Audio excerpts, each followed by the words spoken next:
GCSE Schools, Geography Studies. Today's programme is called Developments in the Scottish New Towns. This is a Radio Vision programme, and you should be looking at the first frame.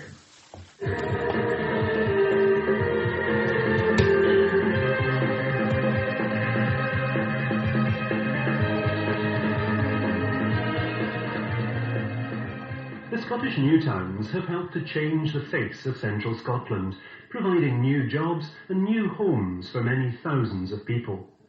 The 5 Scottish New Towns with their dates of designation are East Kilbride in 1947, Glenrothes 1948, Cumbernauld 1955, Livingston 1962 and Irvine designated in 1966.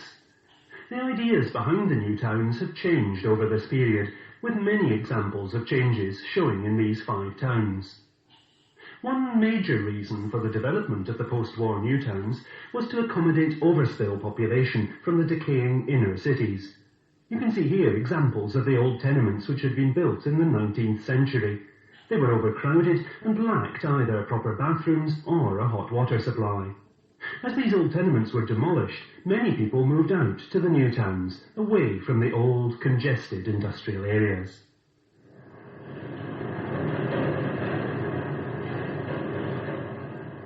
New towns were also intended to provide growth points to attract and develop new industry.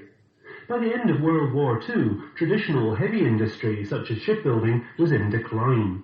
The creation of the new towns, with their special incentives, made it possible to attract a wide range of industries to broaden the industrial base of Scotland. What makes a new town different from other towns of a similar size? Well, firstly, as the name suggests, they're new, with Irvine being designated as recently as 1966. Secondly, they're planned. The layout of the town is simple, with clearly separated land uses. As this map of the much older town of Stirling shows, the different land uses tend to be mixed. At first, factories with workers' houses could be built almost anywhere, resulting in a complex pattern. Only in recent years have planners tried to control development of the town. Contrast the land use map of Stirling with this diagram, which is a simplified model of a new town. The town centre, with most of the shops and offices, is central to the town and surrounded by housing areas, sometimes called neighbourhoods. Industrial estates are located on the edge of the town, away from housing and next to good communications such as roads. A well-developed road network is an important feature of the new town structure. You can also see that areas have been set aside on the edge of the town for recreation facilities. The next few slides of Glenrothes and Fife illustrate the planned nature and structure of a new town. All of the elements shown in the new town model may also be seen here. What do the colours blue, grey, red and green on the map represent? This aerial view of Glenrothes town centre shows the shopping area, which boasts the largest covered, heated shopping centre in Scotland. The main roads converge on the town centre, where there is ample parking space. This slide shows part of a housing area in Glenrothes, near the town centre. Most neighbourhoods are subdivided into precincts which have local names. The neighbourhoods are separated from each other by access roads, and each neighbourhood has its own schools, small shopping precinct and recreation space. Glenrothes Development Corporation had a considerable task on their hands when coal mining, the intended cornerstone of Glenrothes industry, collapsed with the closing of the Rothes colliery. However, a wide variety of firms have since been attracted to the town to fill the vacuum left by this early failure. Initially, many assembly industries were attracted, but the electronics industry is now a major employer with a firm foothold in the town. Most of the industrial estates are on the edge of the town, which is the usual practice in the new towns. Why do you think industry is usually placed on the outskirts?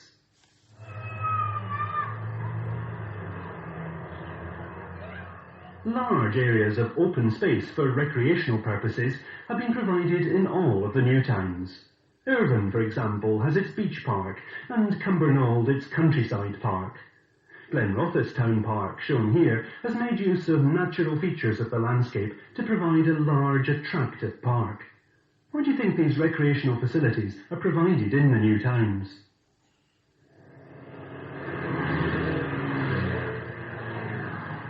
As you can see from this aerial shot of Glenrothes, the wide roads and well-planned road network allow traffic to flow freely, avoiding the difficulties of old established towns. The road design is even more remarkable when you realise that most of it was planned before the boom in private car ownership. Each new town corporation actively tries to persuade companies to set up in their town. East Kilbride's location in the west of Scotland has proved to be a strong selling point when talking to overseas companies. The town is only a few miles from Glasgow with its 2 universities and other further education institutions. This factor has become increasingly important with the need for graduate employees in the high technology industries. The excellent communications by road, rail, air and sea are very important, as is the easy access to Europe.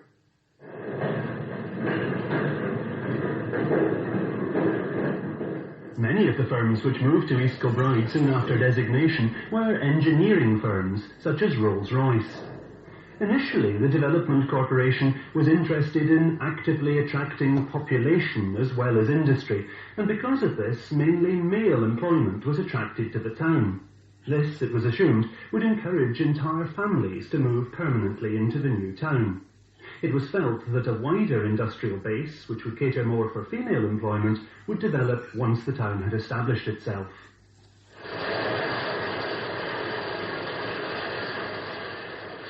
The next phase in the industrial development of East Kilbride was the growth in the assembly industries.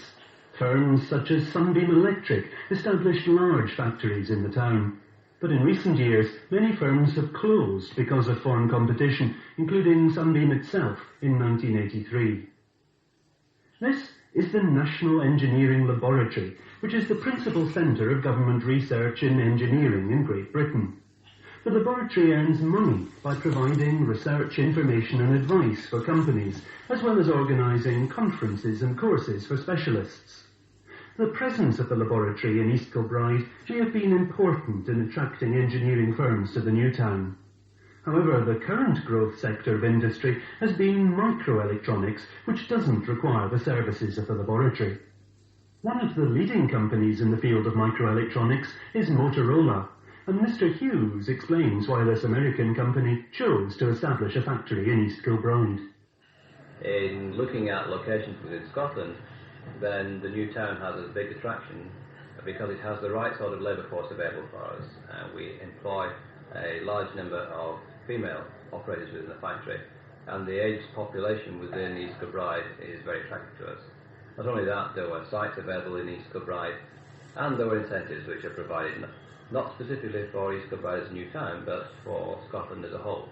That is the regional development grants, training grants, selective assistance grants, all of which Motorola was eligible for as a startup company in Scotland. Motorola's success in East Kilbride has led to further developments. We have started a major expansion programme which started in 1983. This is to bring in the latest technology into Scotland with building a new wafer fabrication area, which will in fact make the first 6-inch wafers in Europe for any company. And this is a reflection on the performance of this factory in the past and the confidence that the company has to be able to invest that sort of technology here in East Kilbride. It doesn't mean in the first level of the expansion that we've already recruited 300 or 400 people this year, and we will continue to expand into 1985.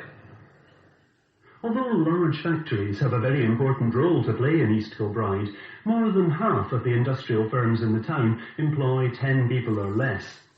As many as 50 firms start up in East Kilbride every year. Not all survive, but there's no shortage of demand for the small advanced factories built by the Development Corporation. Why do you think the corporations build these factories before they're needed? The North Sea oil industry has generated some industrial growth in central Scotland, and East Kilbride has attracted a share of this growth. Grey Tool Company Limited and Rockwell Valves make valves for the oil industry. It's hoped that further expansion in this direction may be encouraged by oil and gas exploration now taking place off the west of Scotland. manufacturing industry, however important, does not supply the largest proportion of jobs in the new towns. The service industries provide more jobs and a great diversity of jobs. East Kilbride has managed to attract a large number of office jobs, with, for example, Tax Centre 1, dealing with personal income tax, being one of the major employers in the town. There are also considerable numbers employed in the distributive trades, for example in the huge new distribution depot built by Finefair. The occupational structure of the new towns is clearly different from national or even regional patterns. East Kilbride has acquired a large proportion of professional and semi-skilled workers. This pattern has, in the past, led to accusations of the new town creaming off the best tenants in the Glasgow area.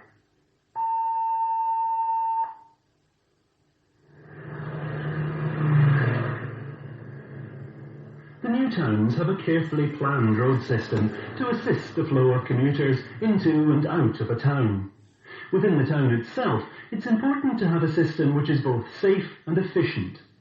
In this view of the Murray in East Kilbride, you can see one of the early approaches to this. A major access road is flanked by footpaths, grass verges and gardens before the housing areas are reached. This successful idea uses large amounts of open space to help separate people and cars. In Cumbernauld, pedestrians are kept rigidly separate from the main road system, which allows rapid access to all parts of the town. However, when traffic enters the housing precincts, much more narrow, often winding roads are encountered, which usually finish at a dead end. Careful planning like this has kept the accident rate in Cumbernauld to about 1/4 of the national average. While factories and roads provide part of the skeleton of any town, it is the people who inhabit the town who add life. The housing in which people live has a powerful influence on the quality of their lives. Mrs. Isett, who moved from Glasgow to the Ballach Eastfield area of Cumbernauld, gives her impression of living in a new town. Now that I'm here in Cumbernauld, there's no way that I would move back to Glasgow. No, I'm quite happy here, and the children are quite settled, so this is probably the last scheme in Cumbernauld to go up, and I hope they keep it the way that they've intended. The type of housing shown here is a traditional public authority design and is found much more widely than just in the new towns. Over the years, the new towns have been able to provide large numbers of new houses. Mostly, these houses are in surroundings which are much more attractive than the old town areas from which most of the residents came. While the last frame showed uniform rows of housing, the basic idea was sound. This slide shows housing which is also highly uniform, but with a rather less sound basic design. What problems do you think are caused by using this style of roof in Scotland? In the new towns, architects have felt particularly free to experiment with different designs. For example, long terraces may be broken up by creating small cul-de-sacs. How else do you think housing areas can be made more interesting? Mrs. Isett describes Ballach, the newest housing area in Cumbernauld, where she lives. The houses are laid fairly close together, the streets are very narrow, and it's a good play area for the children. We have one local shop and a temporary health centre. One thing I think is good in this area is the old folk are mixed in with the families. The houses are very close together, and if they need any help, then there's always someone there to help them. Compare this housing area to where you live. What differences are there? Financial constraints operate not only on the appearance and quality of housing, but also on the quantity which is built. While new town development corporations have control over all developments within the area of the town, national government ultimately controls the corporations. If you look at the graph, you can see that total housing completions have dropped markedly as a result of government constraints. Furthermore, privately built housing now makes up the bulk of total completions. This trend towards private ownership has been actively encouraged by the development corporations and more recently by national government. This graph shows the situation in Cumbernauld, where by 1984 almost 4,000 corporation-built houses had been sold. With the restrictions on public sector housing programmes, the increased popularity of owner occupation and the constant demand for new housing, East Kilbride has decided upon a very large scale of private development. It is proposed that the open land seen here should be used for the housing development.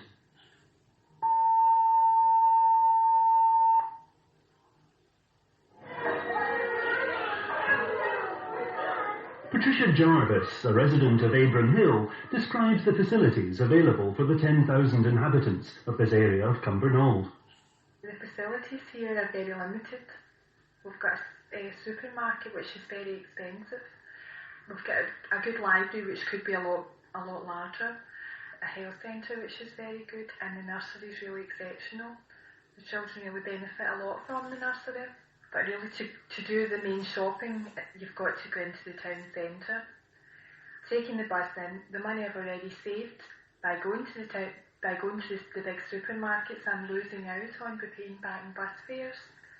And it's also the inconvenience of carrying heavy loads of messages back from the town centre on the buses.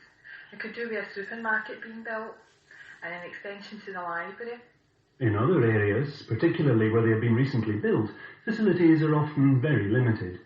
This shop is in the Westfield area of Cumbernauld, about 4 miles from the town centre. The town centre provides many of the services needed, but people do have to travel quite a distance. Many prefer to go into Glasgow, which is about 13 miles away. The new towns have always tended to attract those people able and willing to move to a completely new environment. Also, Newtown industry tended to look for workers who were flexible enough to adapt to new requirements. This inevitably meant that it was the younger age groups that were attracted. This gave the new towns a very young age structure compared to the rest of the country. People age, however, and slowly the age structure will come closer to that of the country as a whole. Mr. James Mearns, the rector of Cumbernauld High School, explains how the changing age of the population affects the provision of services such as education. Roll when I came here was 1,700 and has now dropped to just under 1,000. Two main reasons. It was always intended to build other secondary schools, and besides that, of course, there has been the national trend of smaller families and a falling roll. A third factor appears to be that the structure of the population in the area served by this school has changed. People are buying their houses, tending therefore to move a little less frequently than before. They are not being replaced by families with young children, and consequently, as the adults become older, the number of children per household drops. The population of Scotland has been slowly declining for many years now. However, the new towns have been claiming an increasing proportion of this population, and they're still growing. Each one of Scotland's 5 new towns are recognisably different, although retaining overall themes in common. The new towns are permanent and highly successful features of our urban landscape.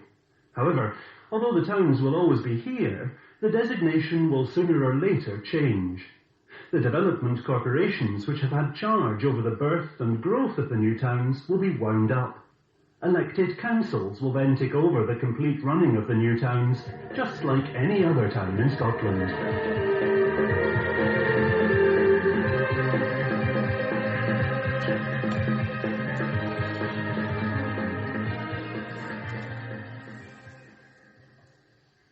That's the end of today's programme.